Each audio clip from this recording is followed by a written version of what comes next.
Another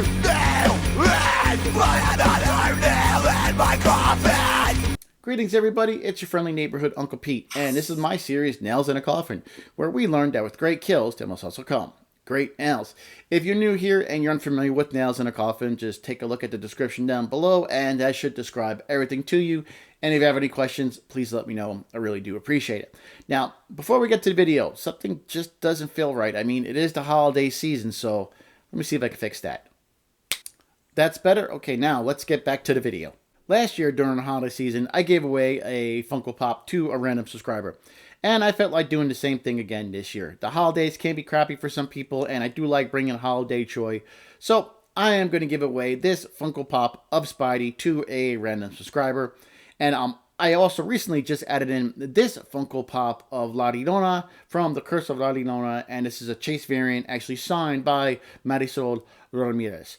Now, to be entered, all you have to do is be subscribed to my channel and leave a comment on any one of my videos, starting from my Nails in a Coffin video on Tucker and Dale vs. Evil that went out on November 10th.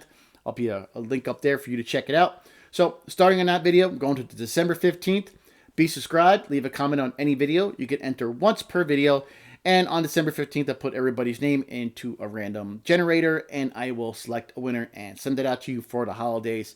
Sounds like fun. Any questions, let me know. I'm covering a wonderful Christmas horror movie from 1980, Christmas Evil, also known as Better Watch Out. This is a unique and eccentric Christmas-themed horror film. It was directed by Lewis Jackson, and I think this is a cult classic, but it may not be everybody's cup of holiday cheer, but it does offer a fascinating and offbeat take on the genre. So instead of a traditional slasher, we get a psychologically character-driven film that explores one man's gradual descent into madness. Brandon Margaret, who plays Harry Stanley, is wonderful. His portrayal of the character who's descending into this madness while he's desperately trying to maintain his sense of innocence and goodness, I really think it helps the film delve into the complexity of Harry's psyche, and it creates feelings of sympathy and horror, and it does make him a memorable and complex character. But there aren't too many kills in this movie, but we still have to nail it. So sit back, relax, grab some eggnog and a candy cane, and let the nailing begin. The film opens up with the young Harry who witnesses an upsetting event during Christmas. He catches his mother canoodling with Santa Claus, his dad in a costume, and Santa is hungry, I guess. He's about to have a lot of fun, but seeing this shakes Harry's belief in the innocence and purity of Christmas. As an adult, Harry works at the Jolly Dreams toy factory, where he's a diligent employee and he takes his job very seriously. His entire home is decorated for Christmas. He's dedicated to ensuring that the toys produced at the factory are of the highest quality to emphasize the importance of making children happy during Christmas. But he's really not very well respected by his employees. The first act of the movie establishes Harry's eccentric behavior and continues on with his obsession for Christmas. He even keeps a detailed journal of children's behavior in the neighborhood throughout the year, noting whether they've been naughty or nice. He spies on children in the neighborhood, which is very weird, and he watches their actions and everything that they do. One child he extremely dislikes is Mars Garcia.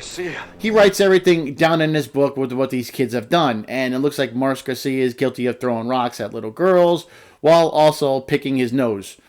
Not according to Harry, that's something that's going to get you on the naughty list. At the company's Christmas party, Harry finds out that Jolly Dreams Toy Factory is barely donating any toys to the local children's hospital for special needs children.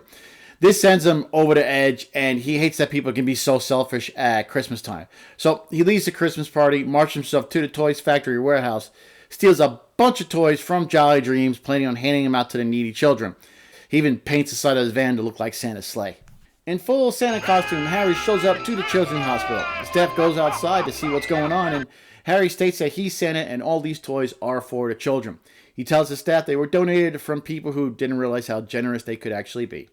Everyone there is happy with the generous gifts from Harry, and you can tell this really made Harry's night. After the toy delivery, Harry heads to the church where a bunch of executives from Jolly Dream are attending a midnight mass. As servicing laying out, Harry arrives in his van with a sack full of toys. He's skating the crowd. One man grabs Harry's arm when he goes to find who he was looking for. Harry grabs a toy soldier that he made, tells the man he's got something for him, takes the bayonet of the toy and jams it into the man's eye. Everyone who witnesses this is screaming in horror. Harry then takes out a toy hatchet, uses it on two other people, killing them. The three people that he kills are Charles, Peter, and Binky? Charles had his eye stabbed, and I'm going to award him 2 nails in a coffin. He really wasn't even being that rude towards Harry. He was just preventing Harry from getting to the executives.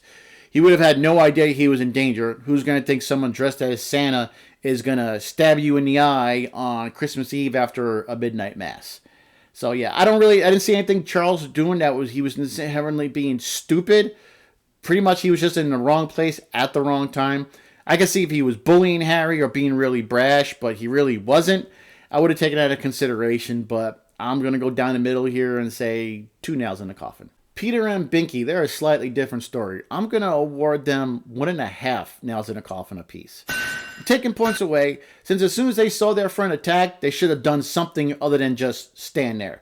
Run, fight back, do something, move your body. Standing there and screaming never helped anybody, but you do see that all the time in horror movies.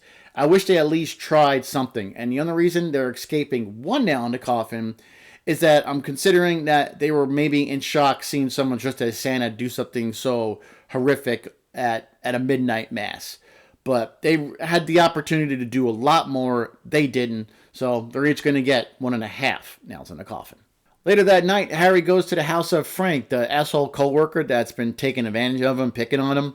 His plan is to go up to the roof and climb down the chimney. However, he does get stuck and he's got to find another way in the house. He gets down from the roof, looks around the side of the house, and eventually does find his way in through an open window. Harry does make a stop and places some toys under the Christmas tree for Frank's kids. That's kind of sweet. Then he makes his way upstairs to Frank's bedroom where he sees the co-worker sleeping soundly.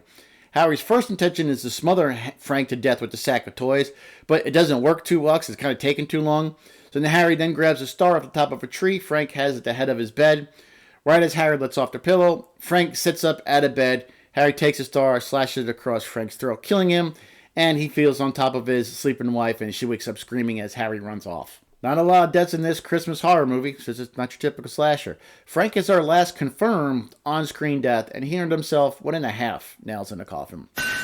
While he was first being smothered with the sack of toys, he didn't flail his arms around, trying to wake up his wife, warn her, get her to help him, do anything. He really just kind of laid there, and when Harry lifted his sack off his face and he sat up, he knew he was being attacked, but he never put his arms up to defend himself. He never tried to get out of bed, to get to his feet. He was just kind of like, I don't know what to do. He had a lot of opportunities to at least try and do something. Even if he was killed, no matter what, he should have tried more. And you have to earn these nails in the coffin. And he really didn't earn any. The only reason I'm not giving him 1 nail in the coffin is because I'm going to take into account that he was dead asleep. But he had lots of opportunities, but the best this idiot is going to get is 1.5 nails in the coffin. Everybody around town is now hearing of the killer in a Santa Claus outfit running the streets. A mob has formed and they're now chasing Harry.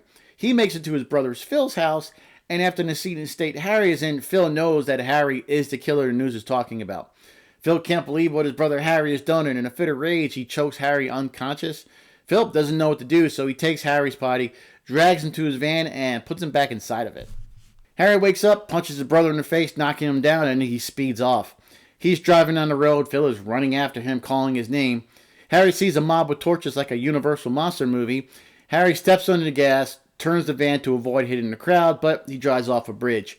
We then see the van fly up into the sky, and looks like Harry got his wish. He is really Santa Claus. In reality, the van crashed over the side of the bridge, and what we're seeing is all in Harry's head. We don't know officially what happens to him, but I like the way this movie ended, because it kind of ended happy for Harry. There we go, ladies and gentlemen, those are all my Nails in a Coffin for Christmas Evil. Here's a quick summary of all the nails I've awarded. And the average Nails in a Coffin for Christmas Evil is 1.63 nails, which seems accurate even with only a few kills in the entire film. Well, this movie may not be your traditional holiday slasher like Silent Night, Deadly Night, and Black Christmas. I think it's still a very good and a totally underrated horror movie. It's more of a character study of a misunderstood man and what can actually happen to somebody during the holidays. You kind of feel sorry for him at times if you can understand what this man is going through. But yeah, this is an understandable movie and I really do enjoy it. And if you haven't seen it, it's definitely a film I think you should check out. Hope you're doing well this holiday season. Don't forget to like, subscribe, and leave a comment so you can be entered in to win this Funko Pop of Spidey and this Funko Pop Chase variant of La Llorona. Hope you're all doing well. Take care of yourselves. Take care of each other. And I will see you next week. Be safe. Be good to each other. I am your friendly neighborhood Uncle Pete. Remember, with great kills, there must also come great nails.